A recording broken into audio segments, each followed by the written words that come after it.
Chronique de la vie ordinaire sur RCF avec la compagnie Vianova, d'après Moulin à parole d'Alan Bennett, une femme de lettres, Estelle Thibaudeau. Après coup, j'ai déduit que le docteur avait dû alerter le curé. Quoi qu'il en soit, le curé est passé. Pas le vieux curé, je l'aurais reconnu. Un jeune en costume cravate, ça aurait pu être n'importe qui, j'ai pas enlevé la chaînette de sécurité. J'ai dit « Qu'est-ce qui me prouve que vous êtes le curé ? Vous avez des papiers ?» Il m'agite une petite croix à travers la porte. « Qu'est-ce que c'est ? » ?»« Une croix, il dit. Je dis « Ça veut rien dire une croix. Les jeunes en portent tous maintenant. Des drogués, ils se mettent des croix en pendant d'oreilles. »« Pas des comme ça, il dit.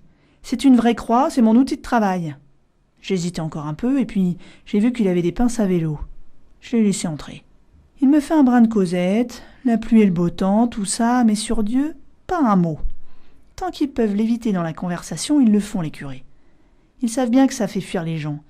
Ils me débitent tout un boniment sur l'amour, que l'amour reprend des formes diverses. Aimer les amis, aimer la campagne, aimer la musique. Les gens seraient étonnés d'apprendre, il me dit, et je me pense, nous y voilà! Les gens seraient étonnés d'apprendre qu'en fait, c'est Dieu qu'ils ont aimé à travers toutes ces choses, sans le savoir. J'abrège. Si c'est pour me parler de Dieu que vous êtes venu, vous tombez mal parce que je suis athée. Ça lui en a bouché un coin, j'ai bien vu. Chez une demoiselle, ils s'attendent à tout sauf à ça. Les curés, ils s'imaginent que si vous êtes vieille fille, ils sont en pays conquis. Il dit « Eh bien, Miss Rudock, je reviendrai vous voir, vous serez mon petit défi. » Il n'était pas parti depuis 5 minutes, qu'on frappe à nouveau. Un gendarme, cette fois, flanqué d'une gendarmesse.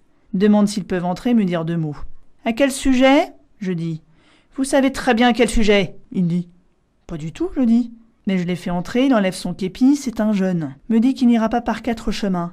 C'est moi qui envoie toutes ces lettres ? Quelles lettres, je fais ? J'écris pas de lettres. Des lettres, il dit.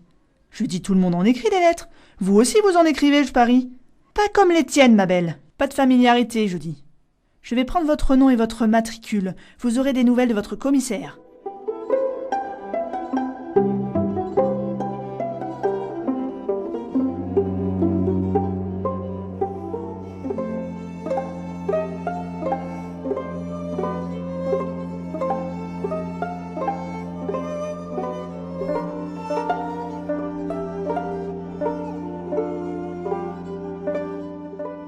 En fait, c'est après le couple d'en face qu'ils en ont.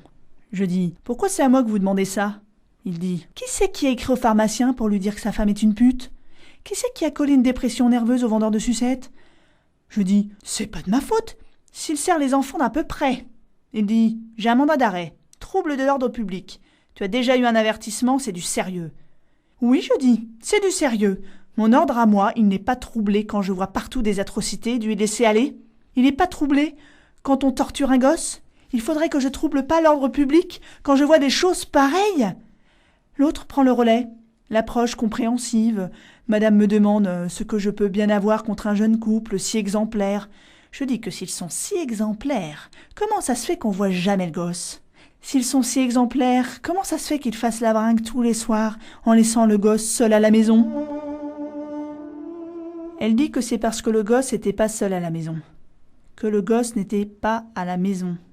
Que le gosse était à l'hôpital de Bradford, où ils allaient lui rendre visite tous les soirs. Et que c'est là que le gosse est mort, vendredi dernier.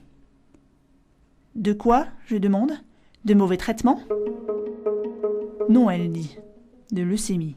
Allez, il m'a dit, va prendre ton manteau et ton chapeau. J'ai 2 assistantes sociales qui viennent me voir, l'une blanche, l'autre noire.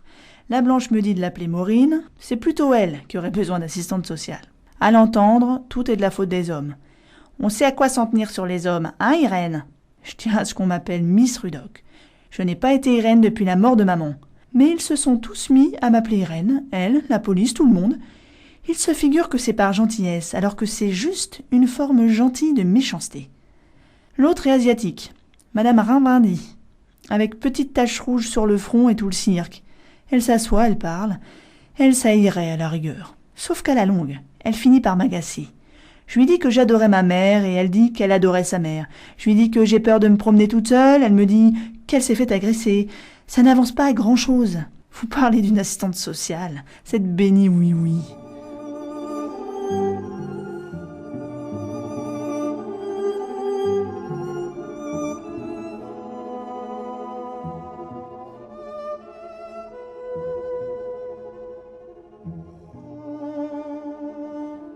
Chronique de la vie ordinaire sur RCF avec la compagnie Vianova.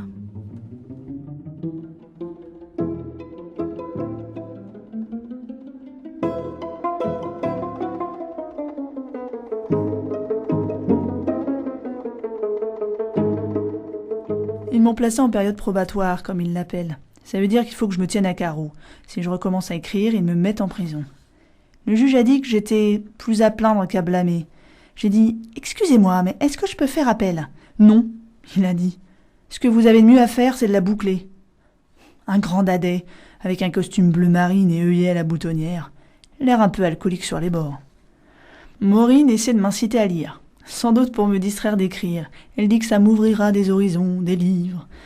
Elle m'apporte des romans, mais je ne suis pas convaincue.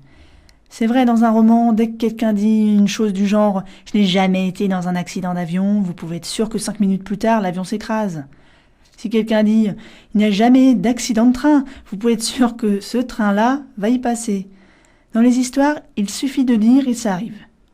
Et si vous surprenez l'héroïne à dire « Je ne serai jamais heureuse », vous pouvez parier que le bonheur l'attend au tournant. C'est la règle dans les romans. Alors que dans la vie, vous pouvez dire sur tous les tons que vous serez jamais heureuse et vous l'êtes jamais, et de le dire change rien à l'affaire. Ça, c'est la règle de la vie. Des fois, je me prends à penser que peut-être ça sera mieux la prochaine fois, dans une autre vie. Mais il n'y a pas de prochaine fois, j'ai eu mon tour. Ils ont un nouveau gendarme. Il fait sa ronde comme il faisait autrefois. C'est la nouvelle politique. Agent de la force publique au service de tous. Il est souriant, ça l'occupe. Il surveille un peu ce qui se passe. Ce qui est sûr, c'est qu'il surveille bien au numéro 56. Il y passe chaque fois 1 heure. J'ai chronométré l'autre jour, et quand il est enfin ressorti, elle était sur le seuil de la porte en petite tenue. Il y est en ce moment. Il l'aura cherché.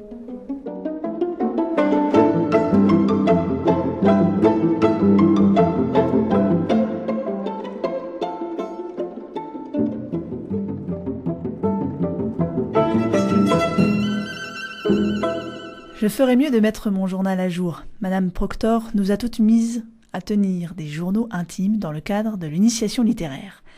Les autres filles savent jamais quoi écrire dans les leurs. Moi, dans le mien, c'est de reste que j'en ai.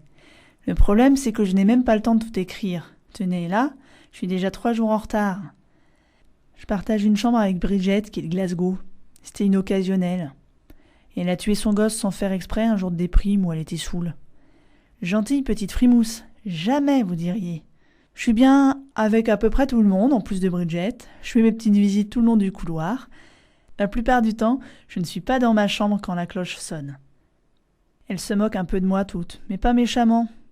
Comme dit Lucille, tu es drôle toi, Irène. On dirait que ça te fait rien d'être en prison. Je lui dis, tu parles d'une prison, Lucille ? Ça fait des années que je ne m'étais pas sentie aussi libre. J'ai de la chance, bien sûr, les autres sont en manque. Les hommes, elles ne parlent que de ça. Évidemment, je ne suis plus en terre inconnue, comme avant. Bridget m'a expliqué le processus étape par étape, et au moins maintenant, comme elle dit, je connais les rudiments. Alors qu'avant, vous m'auriez mise dans un lit avec un homme, j'aurais été comme un poisson échoué sur la plage. Bien sûr que ça risque pas trop de m'arriver, à mon âge, mais c'est toujours une corde de plus à mon arc.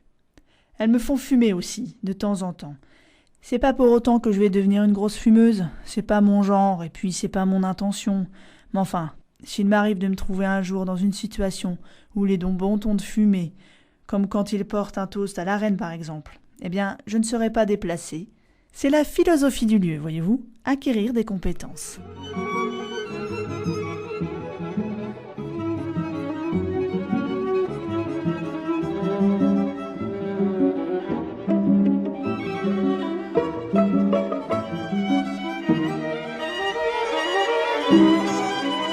Chronique de la vie ordinaire avec la compagnie Vianova sur RCF.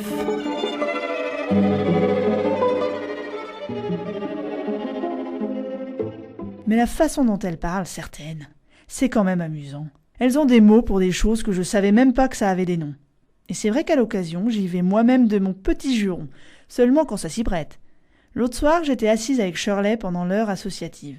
Shirley est obèse. À mon avis, c'est glandulaire. On essayait d'écrire à son petit ami. Enfin, c'est elle qui dit que c'est son petit ami. Parce qu'il m'a fallu recommencer la lettre 3 fois. D'abord, elle me dit d'écrire « Cher Kenneth », Puis elle dit « Cher Marc » et pour finir, elle s'arrête à « Cher Stéphane ». Elle bégait, Shirley, et je crois qu'elle cherchait juste un prénom facile à dire. Je crois qu'elle n'a pas de petite amie du tout, mais elle veut faire comme les autres. En fait, c'est pas ici qu'elle devrait être. Elle n'a pas toute sa tête. Mais apparemment, on ne veut pas d'elle ailleurs, vu qu'elle est pyromane chronique. Bref, on était dans sa chambre à essayer d'écrire à son prétendu petit ami, quand Géraldine, qui est noire, s'est ramenée pour chahuter avec les draps et mettre son grain de sel et embêter Shirley avec ses questions. « Est-ce qu'il est blond ? Est-ce qu'il est frisé ?» Et puis des méchancetés, des choses intimes qu'elle savait très bien qu'elle n'aurait pas dû dire à Shirley. Et Shirley de rougir et de bégayer, et Géraldine de rire, et si bien que pour finir, j'ai crié à Géraldine de venir se faire foutre.